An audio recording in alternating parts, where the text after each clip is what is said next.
Assalamualaikum warahmatullahi wabarakatuh. Selamat pagi anak-anak.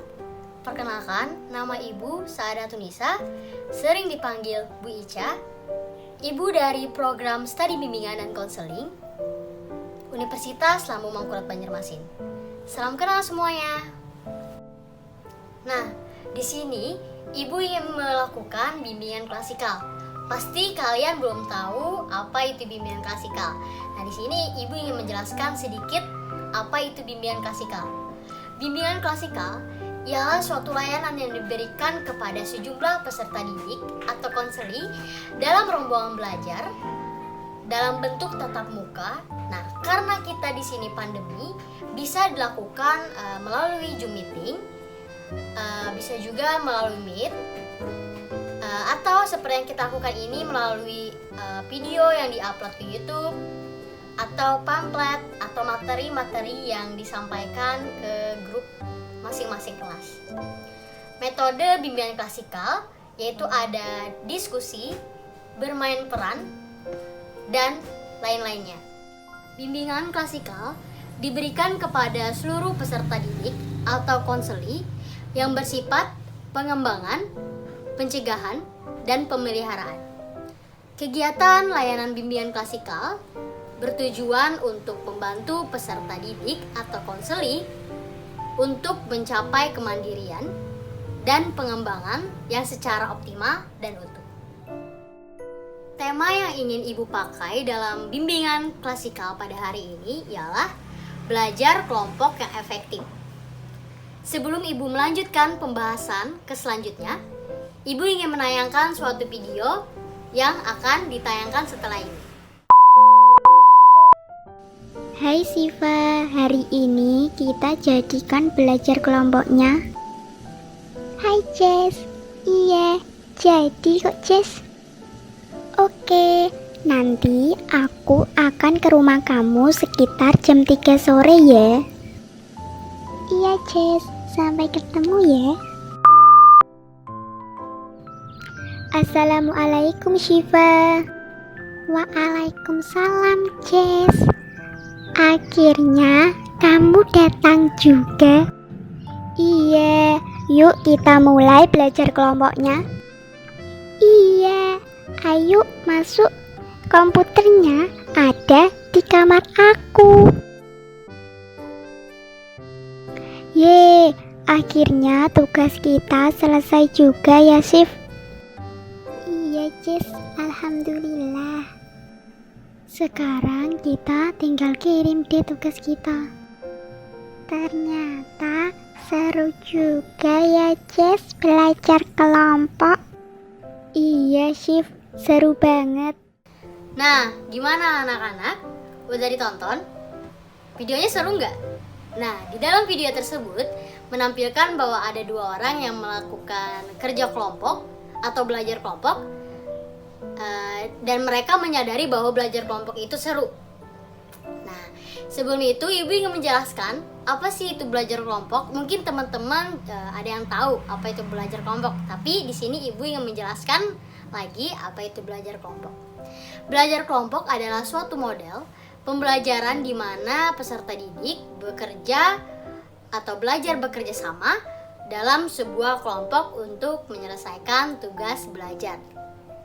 Adapun tujuan-tujuan dari belajar kelompok tersebut. Yang pertama, dapat memahami dan mengembangkan keterampilan belajar dan relasi sosial melalui kegiatan kelompok belajar. Yang kedua, meningkatkan rasa kepercayaan diri siswa terhadap kemampuan siswa. Yang ketiga, mengembangkan kemampuan siswa dalam bersosialisasi.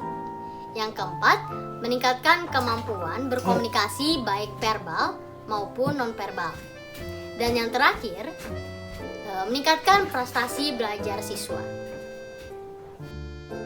Adapun manfaat-manfaat yang dapat kita ambil jika kita melakukan belajar kelompok. Nah, yang pertama ialah dapat memotivasi semangat belajar antara teman satu dengan yang lainnya. Yang kedua, saling berbagi informasi dan pengetahuan antara teman. Dan yang ketiga, membangun komunikasi timbal balik dengan adanya diskusi. Yang keempat, meringankan tugas yang diberikan karena dikerjakan bersama-sama. Yang kelima, mengoptimalisasikan kemampuan berpikir siswa dalam menanggapi suatu permasalahan.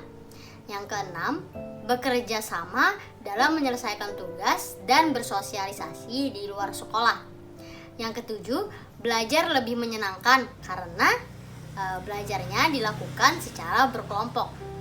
Yang terakhir, yaitu meningkatkan kualitas kepribadian seperti adanya kerjasama, toleransi, berpikir kritis, dan disiplin. Bagaimana sih cara belajar kelompok yang efektif? Di sini Ibu ingin menjelaskan. Yang pertama, pilihlah teman yang paling cocok untuk bergabung dalam satu kelompok yang terdiri dari beberapa orang. Misalkan disuruh dalam satu kelas atau yang lainnya 3-5 orang dan lain-lain. Yang kedua, temukan dan sepakati bersama kapan, di mana, dan apa yang akan dibahas serta apa yang perlu dipersiapkan untuk keperluan belajar kelompok. Yang ketiga, setelah berkumpul secara bergilir, tetapkan siapa pimpinan kelompok yang akan mengatur diskusi dan siapa penulis yang akan mencatat hasil diskusi. Yang keempat, ciptakan suasana belajar yang serius tapi santai. Yang kelima, rumuskan pertanyaan atau permasalahan yang akan dipecahkan bersama dan batasi ruang lingkupnya agar pembahasan tidak menyimpang. Yang keenam, bahas dan pecahkan setiap persoalan satu persatu sampai tuntas. Yang ketujuh, bila terdapat persoalan yang tidak dapat dipecahkan atau tidak ada kesepakatan antara anggota, tangguhkan saja, kemudian minta pendapat guru. Lanjutkan ke persoalan yang lain.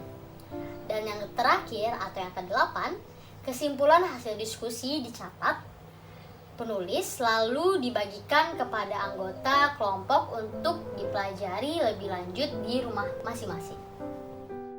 Materi yang terakhir, hal-hal yang perlu diperhatikan dalam belajar kelompok. Yang pertama, pembentukan kelompok. Yang kedua, tempat belajar. Yang ketiga, persiapan belajar. Yang keempat, pengantar bicara. Yang kelima, waktu belajar. Dan yang terakhir, keenam, cara pelaksanaannya. Nah, apakah anak-anak sudah memahaminya? Atau ada yang belum paham atau ingin bertanya? Bisa mengirimkan pertanyaannya via chat grup yang telah disediakan atau saat pertemuan secara langsung di kelas sesuai dengan jadwalnya. Nah, mungkin itu saja yang dapat Ibu sampaikan. Ibu minta maaf bila ada salah-salah kata dan terima kasih sebanyak-banyaknya kepada kalian yang telah mendengarkan penjelasan dari Ibu. Sekian, wassalamualaikum warahmatullahi wabarakatuh.